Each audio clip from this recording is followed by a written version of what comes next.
Wait லாஸுக்காக நான் யாருக்கும் சொல்லவே கிடையாது. அவங்க இன்றைக்கு வந்து ஜெபித்து கொண்டு போனார்களோ கிட்டத்தட்ட அந்த உடல் சோதனை மருமன் குறையும்படியாக கர்த்தர் கிருபை செய்து கொண்டிருக்கிறார். அல்லேலூயா. சோதனை இதெல்லாமே அவர்கள் மூலமாக சொல்லப்பட்ட எல்லா காரியங்களை கர்த்தர் செய்து கொண்டே இருக்கிறார். அல்லேலூயா. இந்த நாளிலே அவர்கள் ஆண்டவருடைய வார்த்தையை பகிர்ந்து கொள்ளும்படியாய் அவர்கள் சபை இருக்கிறது, நம்முடைய ஊழியர்கள் இருக்கிறது.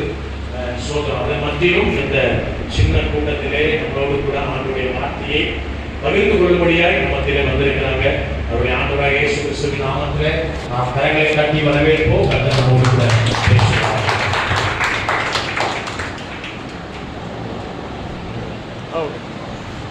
அல்லேலூயா. ஆண்டவராகிய இயேசு கிறிஸ்து நாமம் மகிமைப்படுவதாக. நேரத்திலும் மலையிலும் பார்த்திருக்காங்க. ஆண்டவருக்கு நன்றி செலுத்துகிறேன். ஏழை விசுவாசிகளுக்கும் இயேசுவின் நாமத்தில் நன்றி செலுத்துகிறேன். அல்லேலூயா. ஆண்டவருடைய சமூகத்திலே இந்த கோயில்பட்டிக்கு போறேன், என்ன செய்யணும் ஆண்டவரே? நான் எங்க போனாலுமே ஆண்டவர் என்ன சொல்றாரோ அதுதான் நான் சொல்றேன். அல்லேலூயா.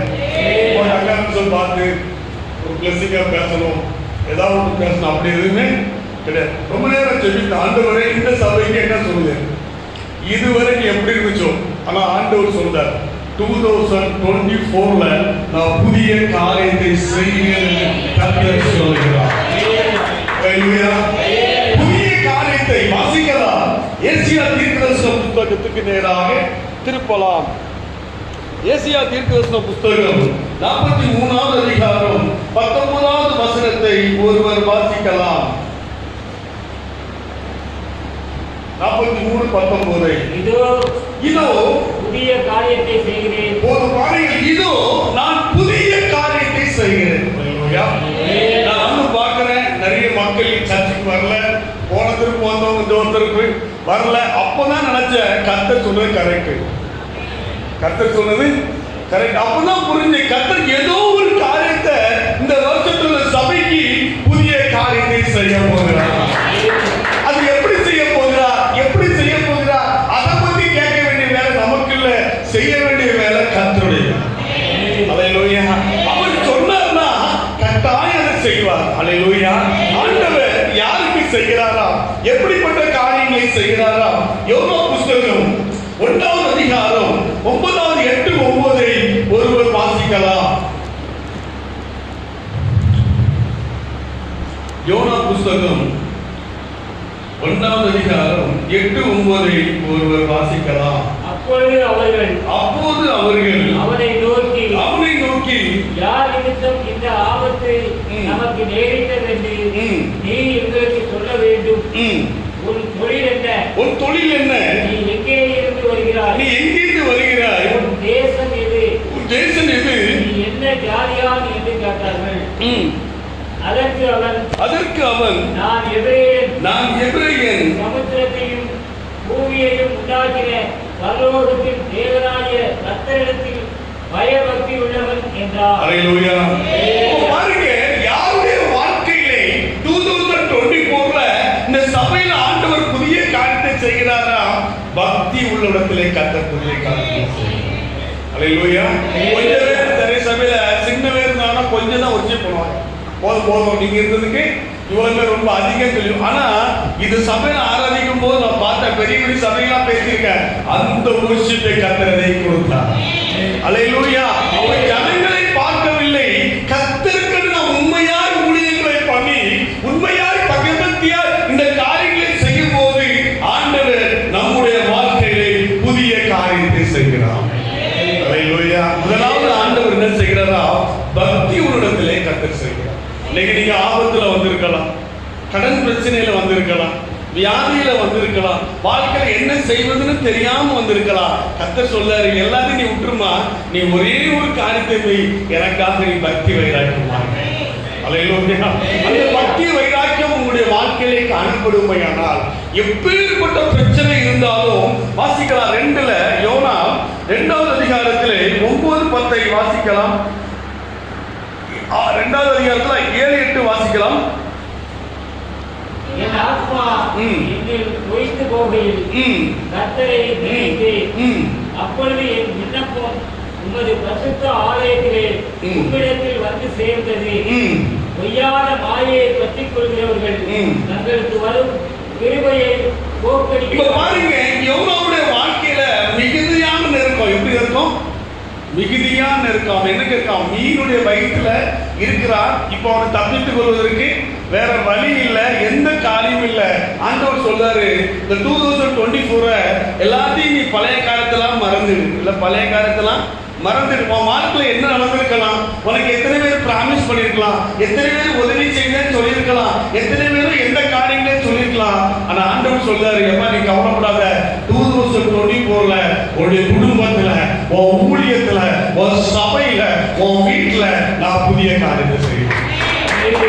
எப்படி செய்வீங்கன்னா, முதல்ல ஆண்டவர் சொல்றாரு, நீ பயபக்தியா காக்கப்படுங்க. ஹல்லேலூயா. உங்களுடைய பக்தி இன்னும் கூட்டுங்க. இன்னும் கர்த்தருக்கு வைராக்கியமாய், இன்னும் கர்த்தருக்கு வைராக்கியமாய் கர்த்தரை ஆராதிக்கும் போது வேதம் ஒரு காரியத்தை நான் சொல்லுகிறது, ஆராதிக்கிறவன் கர்த்தரையே கொண்டு வருகிறார், ஜெபிக்கிறவன் கர்த்தரிடத்திலிருந்து செய்திகளை கொண்டு வருகிறார். அப்போ நம்ம கர்த்தரை நன்றாக ஆராதிக்கும் போது தேவன் இறங்கி வந்து நம்முடைய கட்டுகளை அறுக்கிறார்.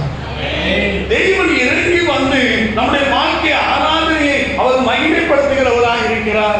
அப்போ நம்முடைய வாழ்க்கையிலே தேவனை ஆராதிக்கிற வந்திருக்கிற நம்முடைய வாழ்க்கையிலே ஆண்டவர் சொல்லுகிறார், உன் பக்தி இன்னும் அதிகமாகும் போது நான் உன்னை விடுவித்து உனக்கு ஒரு புதிய காரியத்தை செய்வேன். ஹல்லேலூயா. அது எப்படிப்பட்ட பக்தி? நீ பேஸ்புக் அதிகம் பார்க்கலாம், யூடியூப் அதிகம் பார்க்கலாம், அது எல்லாத்தையும் குறைச்சிட்டு ஆண்டவருக்கு நேராக திரும்பும். ஹல்லேலூயா.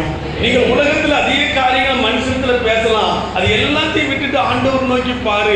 9 மணிக்கு ஆராதனைக்கு 8 மணிக்கு வந்து உட்காரு, 6 மணிக்கு ஆராதனைக்கு 5 மணிக்கு உட்கார்ந்து தேவ பாதத்திலே நாம் காத்திருக்கும் போது, தேவனுடைய சமூகத்தை நாம் ஜெபித்துக் கொண்டிருக்கும் போது, உடைய பக்தி கர்த்தருக்குள்ளே காணப்படும் போது, சங்கீதத்தின் புஸ்தகம் 12வது சங்கீதம் 2வது வசனத்தை ஒருவர் வாசிக்கலாம்.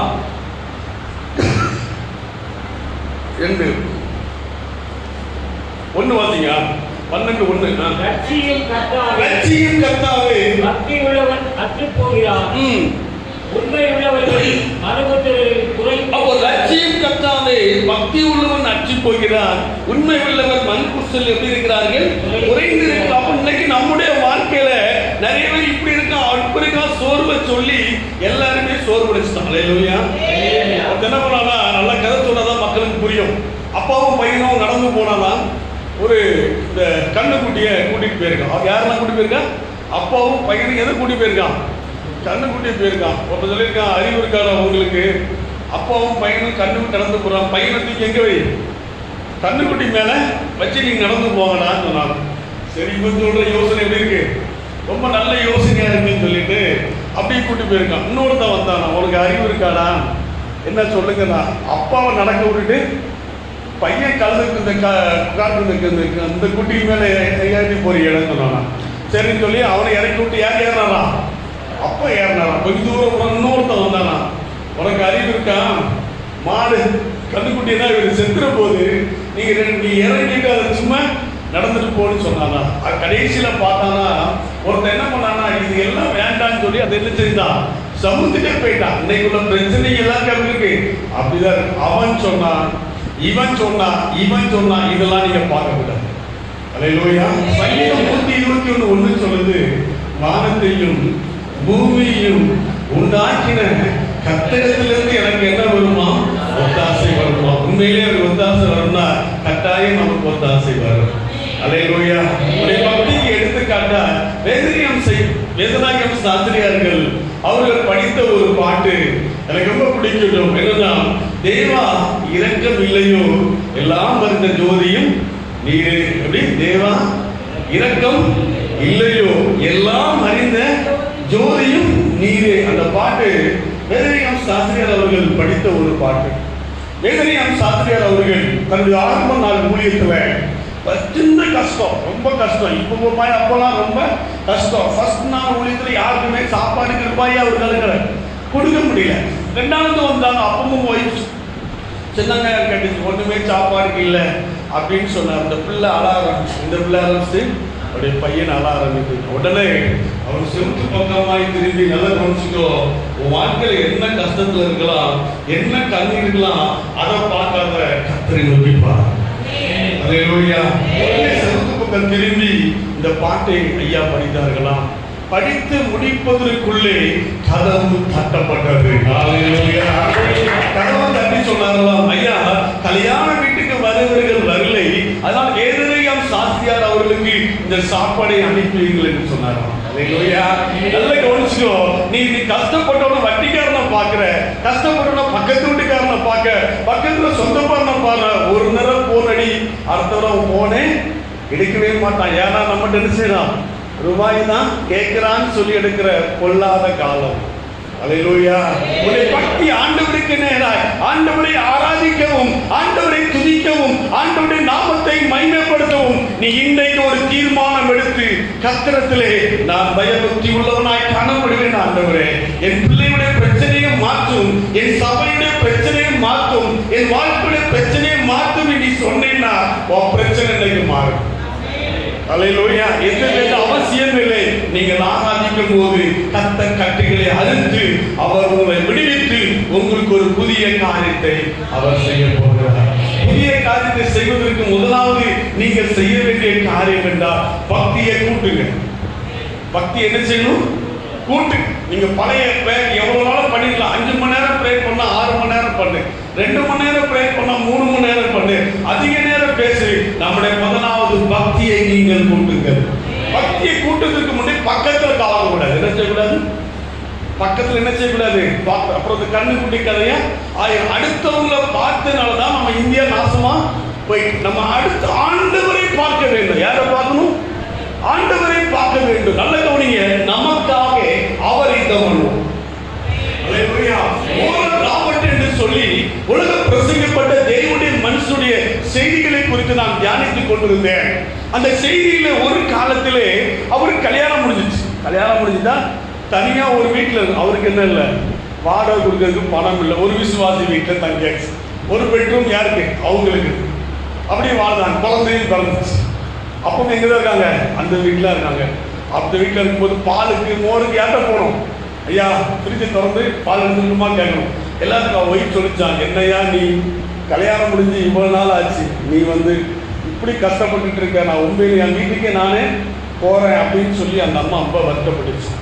உடனே இவர் ஆண்டவனை ஜெபித்தார். ஆண்டவரே, நான் உம்மிடத்திலிருந்து எவ்வளோ பக்தியா இருந்திருக்கிறேன், எவ்வளோ காரியத்தில் உமக்குன்னு இருந்திருக்கிறேன், உமக்குன்னு எல்லா காரியத்தையும் செய்கிறேன்னு சொல்லி அந்த சபைகள் எப்படின்னா மாதம் சம்பளம். எத்தனை சம்பளம்? இவர் கொஞ்சம் உள்ள $1. அப்போ $50, $70 தான் அவருக்கு சம்பளம். இப்போ டாலருக்கு ரேட்டு ரொம்ப கூட பழைய காலத்தில். உடனே இவர் போகும்போது அன்னைக்கு அந்த $50 வாங்குறாங்க. இதையும் சபைக்கே வச்சுக்கோ, இது சபைக்கே வச்சுக்கோ, இது ஆப்பிரிக்கா கர்த்தருக்குன்னு காணிக்கை கொடுக்குறேன். கொடுத்துட்டு அவர் எங்கே போயிட்டாரு?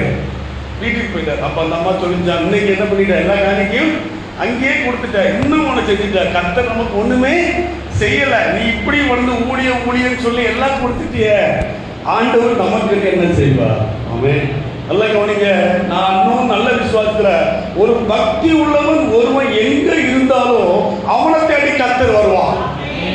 நீ அவனை தேடி போக வேண்டிய அவசியம் இல்லை. அதான் என்னுடைய சப்ஜெக்ட். நான் நிறைய பட்ட அனுபவங்களை உங்களுக்கு நான் சொல்லுகிறேன். உடனே இவர் என்ன பண்ணாரா, நல்ல கஷ்டம் வரும்போதும் பிரச்சனை வரும்போது நல்லா ஜெபம் பண்ணுங்க. இல்லையா? நல்ல ஜெபம் பண்ணுங்க. ஜெபம் பண்ணிட்டு பேசாம இவர் படுத்து தூங்கிட்டார். அந்த சபையில உள்ள பெரிய ஊழி ஒரு விசுவாசி ஆண்டவர் எழுப்புனார். அவன் எந்திரிச்சா, அவனுக்கு தூக்கமே வரல. அந்த காலத்துல என்ன செய்வாங்களா, அந்த ரூபாய்லாம் என்ன செய்வாங்கன்னா இந்த செவுத்துல இந்த மண்ணுலாம் என்ன செய்வாங்க, புதைச்சி வைப்பாங்க. நம்ம ஊர்லயும் பழைய காலத்துல அரிசி கப்பாலெல்லாம் வைக்கிற ஆளுக்கெல்லாம் பார்த்துருக்கீங்கல்ல, அரிசி கப்பா இந்த நிறைய மல்லிகை சாமான்லாம் வச்சிருப்பாங்க. நான் பார்த்துருக்கேன் எங்க வீட்டில். அப்போ இப்படியான ரூபாய்கள்லாம் அவர் வச்சிருந்தாரா. திடீர்னு பார்த்தாரா, $400 அவர் எடுத்து ஆண்டவர் சொன்னாரா, நீ ஓரளவுக்கு போய் கொடுக்குறாரு. ஆமாம். உடனே ஒரு நைட்டு வந்தாரா, கதவு தட்டாராம். என் ஒய்ஃபுக்கு ரொம்ப கோவம். ஏற்கனவே சபையில் காணிக்கே இல்லாமல் நீ படுத்திருக்க, இப்போ வேற நைட்டு ஒருத்தன் என்ன செய்யறான், கதவு தட்டுறான்னு சொல்லி இந்த அம்மாவுக்கு ரொம்ப கோவம். அவர் சும்மா சொல்லி கதவு தட்டினாரா, என்னப்பா என்ன ஐயா அப்படின்றதான். ஓரல் நான் தூக்கவே முடியல, கர்த்தரை கொடுக்க சொல்லிட்டாரு. ஆனா நீ நல்லா என்ன பண்ணிட்டு இருக்க? தூங்கிட்டு இருக்க. இந்த காணிக்கைன்னு சொல்லி கொடுத்தாங்க. அல்லேலூயா. நல்ல கவனிச்சுக்கோ. கர்த்தர் நமக்காக வேலை செய்யணும்னா, யாருங்க? கர்த்தர் நமக்காக வேலை செய்யணும்னா நம்ம பக்தியா இருக்கும். அவ்வளவுதான். உடனே என்ன பண்ணிட்டாரு? அந்த டாலரை கொடுத்துருக்க. அவர் பேட்டியில சொல்றாரு, என் வாழ்க்கையிலேயே முதல்ல நான் $100 அன்னைக்கு பார்க்குறேன்.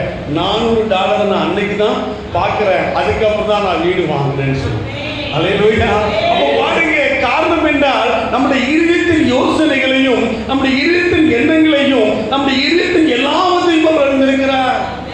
யோவான் சுவிசேஷம் 2வது அதிகாரம் கடைசி வசனத்தை நீங்கள் வாசித்து பார்க்கலாம். யோவான் சுவிசேஷம் 2வது அதிகாரம் கடைசி வசனத்தை வாசித்து பார்க்கலாம். நல்ல கவனிங்க. மனுஷனுக்குள்ள இருப்பதை அவர் அறிந்திருக்கிறபடியினால் பக்கத்துல சொல்ல வேண்டிய ஜெப குறிப்பு சொல்ல வேண்டிய அவசியம் இல்ல. நீ என்ன கஷ்டத்துல இருக்கேன்னு சொல்ல வேண்டிய அவசியம் இல்ல. உன் உள்ளத்துல உள்ள கஷ்டங்களை அவர் அறிந்திருக்கிறார். அல்லேலூயா. இயேசு சொன்ன ஓமை, இயேசு சொன்ன போதனையில இது ஒரு போதனை. அப்போ பாருங்க, அவங்க மனுஷனுக்குள்ள இருக்கிற கவலை அறிந்திருக்கிறார். உன் வாழ்க்கையில் உள்ள கவலையை அறிந்திருக்கிறார். உன் பிள்ளைகளுடைய எதிர்காலத்தை அறிந்திருக்கிறார். உன் பிள்ளைக்கு என்ன படிக்கணும், உன் வாழ்க்கை என்ன முன்னேறணும், உன் பிள்ளை அடுத்த லெவலில் எப்படி போகணும், உன் வாழ்க்கை எப்படி இருக்கணும், நீ எப்படிப்பட்ட வீட்டில் இருக்கணும், எல்லாத்தையுமே ஆண்டவர் அறிந்திருக்கிறார். ஆண்டவர் சொல்றாரு, எப்பா நீ பக்தியா காணப்படு, உன் உள்ளத்துள்ள கவலைகளை நான் சரி செய்வேன். அல்லேலூயா. பாருங்க, இயேசு அதைத்தான் சொல்றார், உள்ளத்தில் உள்ளதை. அதுக்கு முந்தின வசனம் 24 சொல்லுது, அப்படி இருந்தும் அப்ப பாருங்க, இயேசுவோடு கூட நிறைய கூட்டம் கூடுச்சு. ஆனா யாரையுமே இயேசு என்ன செய்யல, நம்மள. காரணம் என்ன? மேட்டர் இருக்கு. அல்லேலூயா. அவங்களுக்குலாம் நெகட்டிவ் கன்ஃபியூஸ் நெகட்டிவ். மத்தேயு சுவிசேஷம் 17வது அதிகாரம் 1வது வசனத்திலே இவங்களை பார்க்கலாம். மத்தேயு 17:1 நீங்கள் வாசிக்கலாம்.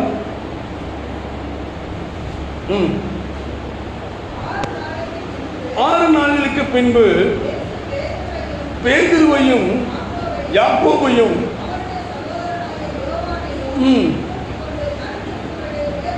நல்ல போனீங்க. நீங்க சுவிசேஷம் முழுவதும் வாசித்து பார்க்கலாம். இயேசு இந்த 3 பேர் தான் கூட்டிட்டு போனார். அல்லேலூயா. யாரெல்லாம்? பேதுருவை கூட்டு போனாரு, யாக்கோபை கூட்டு போனாரு, அவர் சகோதரனாகிய யோவானை கூட்டு போனார். நீ எங்க பார்த்தாலுமே இந்த 3 பேர் தான் வரும். காரணம் இது என்ன காரணம் அப்படின்னு பார்த்தீங்கன்னா, இந்த 3 பேருடைய இருதயம் நல்லா இருந்துச்சு. அந்த 3 பேரும் ஸ்பெஷல் கிரேட்ல ஆண்டவர் வச்சிருந்தார். ஆமென். அப்ப இன்னைக்கு உன் வாழ்க்கையில பயபக்தி உனக்கு இருந்துன்னா உன்னை தேடி எல்லாம் வரும். நீ போக வேண்டிய அவசியம் இல்லை. புரிஞ்சுட்டா புரியலையா? நீ செய்ய வேண்டிய காரியம் என்னவென்றால், ஆண்டவருக்குள் உன் பக்தியை கூட்டு. அது போதும். சர்ச்சை ஆராதனையா கரெக்டா வா, ஆண்டவர் உள்ளத்தை பார்க்க. அல்லேலூயா. ஆண்டவருக்கு கொடுக்கிறதா நீ உண்மையா கர்த்தருக்குன்னு கொடு.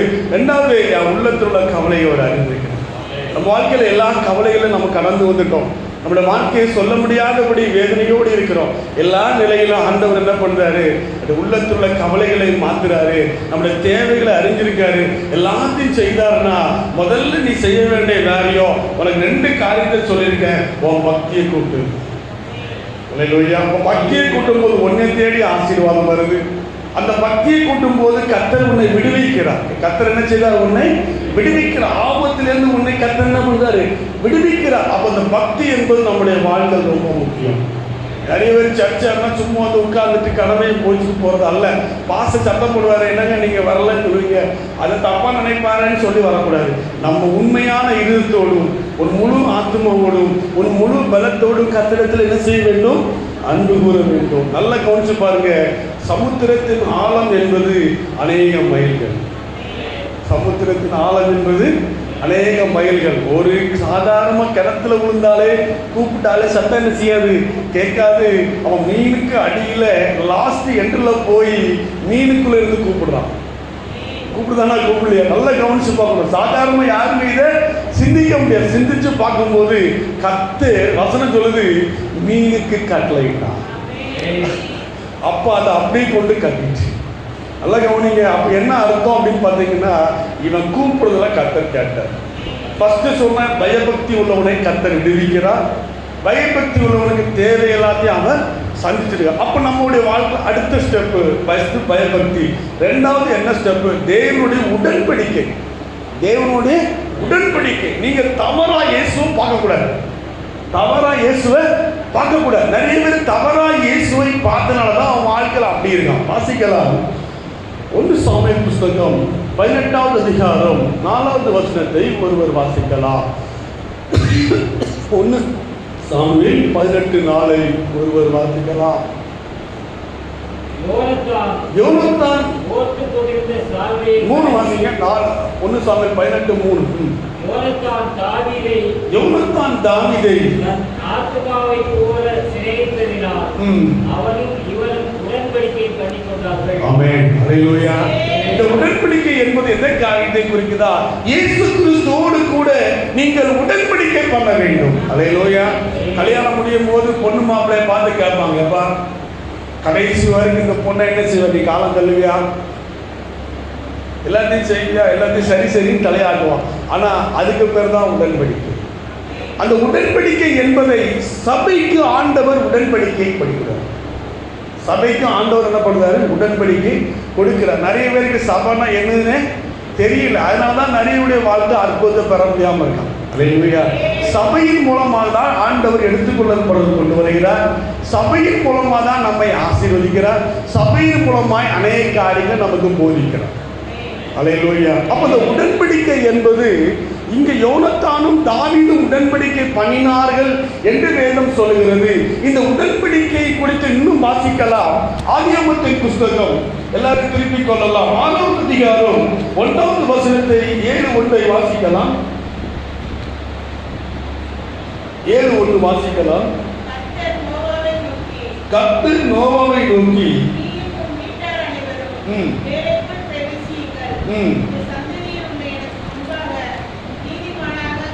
இந்த சந்தையில் உனக்கு முன்பா என்ன கண்டவனே நீதிமானாய் கண்டேன் என்று ஆண்டவர் சொல்லுகிறார். காரணம் என்னன்னா, அவன் அந்த ஊர்லயே அந்த எல்லா விதத்திலும் அவன் எப்படி இருக்கான்? உண்மையா இருந்திருக்கிறான். அவனோடு கர்த்தர் என்ன பண்ணாரு? ஒரு உடன்படிக்கை பண்ணுகிறார். என்ன உடன்படிக்கை? உடன்படிக்கை பண்ணுகிறார். உடன்படிக்கை பண்ணி அடுத்தது வாசிக்கலாம். ஆதியாகமத்தின் புஸ்தகம் 2வது அதிகாரத்துக்கு திரும்பிக் கொள்ளலாம். 2வது அதிகாரம் 23, 22, 21, 22, 23 வாசிக்கலாம். அப்போது தேவனாகிய கர்த்தர் ஆதாமுக்கு அயர்ந்த நித்திரையை வரப்பண்ணினார். அவன் நித்திரை அடைந்தான். அவன் விலா எலும்புகளை ஒன்றை எடுத்து அந்த சதையினால் அடைத்தான். சேவனாகிய கர்த்தர் மனுஷனில் எடுத்த அவரை மனுஷனிடத்தை கொண்டு வந்தார். அப்பொழுது ஆதாம், இவர் என் எலும்பில் எலும்பும் என் மாம்சத்தில் மாம்சமாக இருக்கிறார். இவர் மனுஷனில் எடுக்கப்பட்டபடியினால்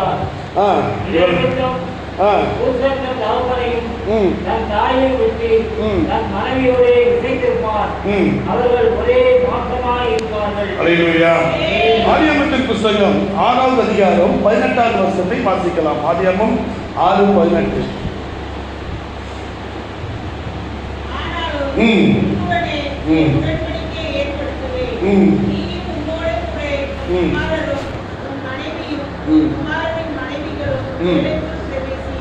ஒன்பது 11 சொல்லுது.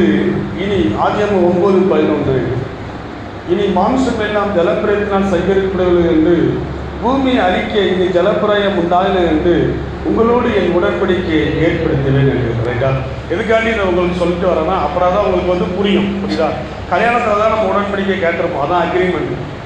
வேற எதுவுமே உடன்படிக்கை நம்ம கேட்டிருக்க மாட்டோம். அப்போ உடன்படிக்கை என்பது கணவனும் மனைவிக்கும் ஏற்படுத்த உடன்படிக்கை. ஆண்டவர் ஆதாமையும் யோவாரையும் ஆண்டவர் உடன்படிக்கை ஏற்படுத்தினார்.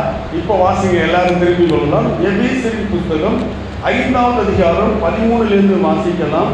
எபேசியர் 5:13 வாசிக்கலாம்.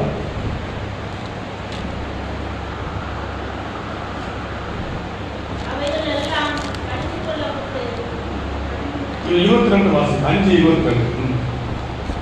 மனைவிகளே மனைவிகளே கர்த்தருக்கு கீழ்ப்படுகிறது போல சொந்த புருஷனுக்கும் கீழ்ப்படியுங்கள். நல்ல கவனிங்க, கிறிஸ்து சபைக்கு தலையா இருக்கிறது போல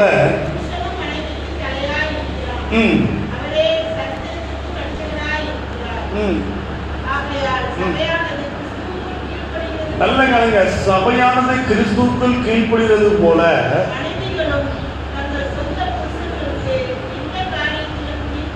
அப்போ சபையானது யாருக்கு கீழ்ப்படியணும் சொல்லுங்க?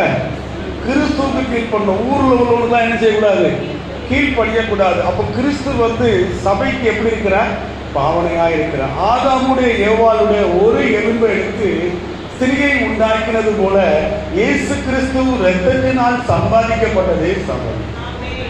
அப்போ கிறிஸ்து சபை என்பது கிறிஸ்துவின் ஒரு பாகம். சபை கிறிஸ்துவின் ஒரு பாகம் தான் என்னது? சபை. அப்போ சபை யாருக்குரியது? கிறிஸ்துக்குரிய. இப்ப புரிஞ்சுட்டா உங்களுக்கு? அப்போ ஆரம்பத்துல ஆண்டவர் என்ன பண்ணாரு? ஆண்டவர் நோவாவோடு கூட என்ன பண்ணாரு சொல்லுங்க? உடன்படிக்கை பண்ணார். அப்போ புது கவன்ல புதிய கவன்ல நம்மளோடு அவர் என்ன பண்ணிருக்கிறாரு? உடன்படிக்கை பண்ணிருக்கு. அந்த உடன்படிக்கையுடைய பத்திரம் தான் தேவனுடைய இரத்தம். இப்போ யோனத்தான் வாசிக்கலாம். 18:3. 1 சாமுவேல் 18:3.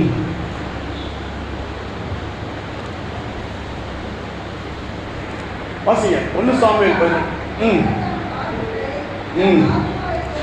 யோனத்தான் தாவீதை தன் ஆத்துமாவை போல என்ன பண்ணினான்? சிநேகித்துக் கொண்டான். அல்லேலூயா. நல்ல கவனிங்க, யோனத்தானுடைய ஆத்துமாவும் தாவீதுடைய ஆத்துமாவும் அதிகமாய் நண்பர்கள். அல்லேலூயா.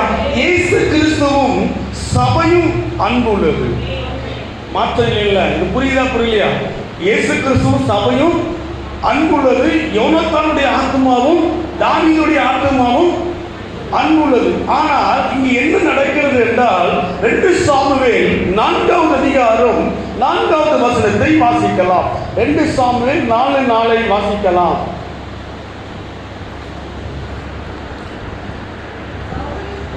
சவுலின் குமாரன் யோனத்தானுக்கு 2 காலும் உடமான ஒரு குமாரன் இருந்தான். சவுலும் யோனத்தானும் அடுத்த செய்தியை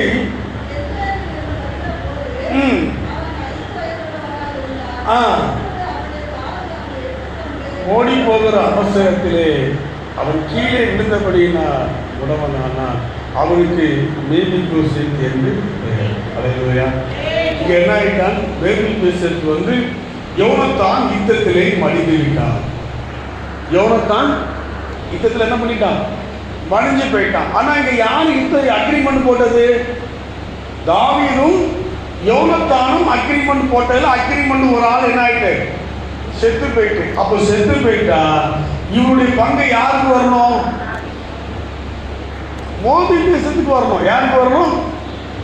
இதான யோனத்தானுடைய பையன். அல்லேலூயா. புரியுதா? யோனத்தானுடைய பையனும் யோனத்தானும் தாவீதும் உடன்படிக்கை பண்ணாங்க. யோனத்தான் மரிஞ்சு போயிட்டான்.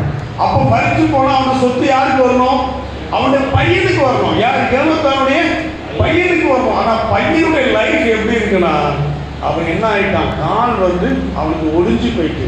ஒரு காரியம், கால் ஒடிஞ்சது மட்டும் இல்ல, அவங்க தாய் என்ன பண்ணாங்களாம்? அவசரத்திலே போட்டிருக்கா அவசரத்துல இந்த அம்மா என்ன பண்ணிட்டாங்கன்னா, என்னைக்குமே பிசாசை கண்டு நம்ம நிறைய விஷயத்துல பயப்படுவோம். அப்படி அல்ல, வார்த்தையை சொன்னா பிசாசு நம்மளை ஓடி. நிறைய பேருக்கு இயேசு கிறிஸ்து யார் என்பதையும் தேவன் எப்படிப்பட்டவர் என்பது தெரியாததான் கிறிஸ்துவ இன்னைக்கு கஷ்டப்படுது. இயேசு கிறிஸ்து யாருன்னு கரெக்டா தெரிஞ்சு நம்ம கரெக்டா சத்தியத்தின்படி நடந்து ஜெயிச்சா சத்தியம் கீழே விழுந்துருவோம். நம்ம அப்படி செய்யறதுனாலதான் நமக்குள்ள என்ன ஆயிட்டு? பிரச்சனைகள் உண்டாயிட்டு. அப்ப இந்த தாய் என்ன பண்ணா, யோனத்தான் தாவீது தான் பையனை கொன்னுடுவானோன்னு சொல்லி அந்த பிள்ளைய அவசரத்துல கீழே போட்டா அவன் உயிர் உள்ள நாளெல்லாம் உடம்பனாயிட்டான். அப்ப பாருங்க, இன்னைக்கு நம்முடைய வாழ்க்கையில அந்த உடன்படிக்கையுடைய தேவனை நம்ம அறியாமதுனாலதான் நம்முடைய வாழ்க்கையில கஷ்டப்படும். புரிஞ்சுட்டா? அப்ப உடன்படிக்கை என்பது இன்னும் வாசிக்கலாம்.